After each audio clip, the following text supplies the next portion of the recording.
Yo, c'est la comète et bienvenue dans ce second numéro de Welcome to that Drip Talk. Alors aujourd'hui, c'est quoi le thème? Donc je me suis posé différentes questions. Je me suis toujours demandé à quel moment pour un rappeur ça commençait à devenir rentable. Quand je parle de rentabilité, je me demande à quel moment il peut faire des courses, à quel moment il peut payer son loyer, à quel moment il peut partir en vacances sans spécialement aucune opulence. On va voir ça tout de suite. Let's go! Côté comme le rictus de Mona Lisa. Comme si j'avais tapé tu sommes avec Gilo et Rihanna. Gal envoie deux produits pour la ligne, que deux textos pour que je te pine. Amatrice de grands crus, je sais que tu aimes le bon millésime. Y'a do you know what I mean. Y'a tes d'humeur qui n'est joui que quand je la pine. Elle a mis sa cyprine sous mes nails. Alors la première chose à savoir, c'est que le rap, c'est un peu comme le foot. À savoir qu'il y a différentes ligues.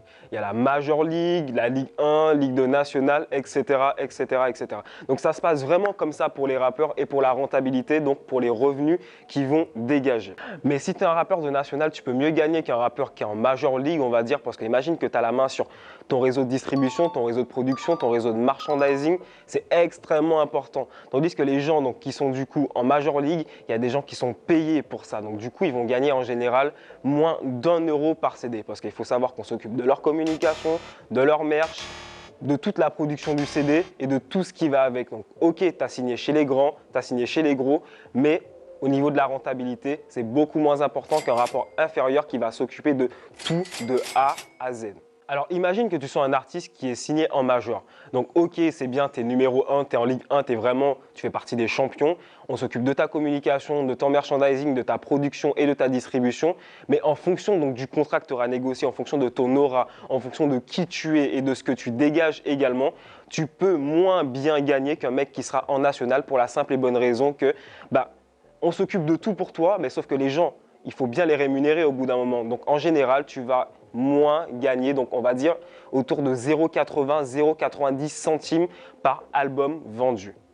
À savoir que les rappeurs en général, on va dire les rappeurs un peu connus, disposent de plusieurs sources de revenus. Alors ces sources de revenus peuvent être vraiment diverses. Donc déjà, évidemment, leur son. Donc que ce soit les sons, les ventes physiques ou les streamings, à savoir également ils sont payés tous les trimestres ou tous les semestres en fonction des contrats qu'ils ont avec leur maison de disques. Il y a également donc, tout ce qui est showcase, tournée, les droits SACEM aussi quand tu passes à la télé, à la radio, les featuring aussi parce que quand on fait un feat avec toi, tu es également payé. Monter ton propre business comme la marque Abooba aussi. Tu peux également faire donc, du placement produit, je parle de ça par rapport à la marque Beats que tu retrouves dans tous les clips américains également. Et certains rappeurs ont du mal à l'avouer, mais il y en a beaucoup qui ont également un second métier dans la vie parce que le rap, ça ne paye pas toujours. On va prendre pour exemple Booba avec sa chanson Friday, précisément quand elle était à 9 millions de vues.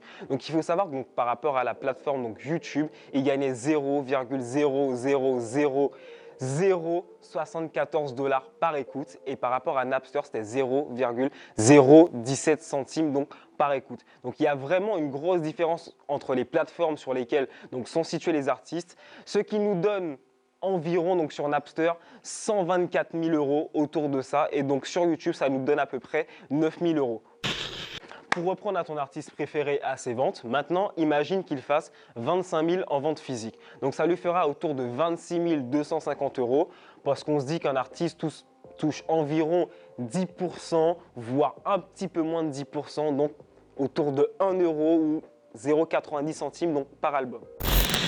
Pour résumer, le rappeur peut gagner son argent grâce à différentes sources de revenus, parmi lesquelles YouTube, les ventes, que ce soit du streaming ou du physique, ses droits SACEM, les showcases, les tournées, les partenariats, les feats, le sponsoring ou encore le placement produit. Réalité ou fantasme, le rap ne constitue qu'une activité rentable que pour une infime partie des artistes. Plita Bomboclats.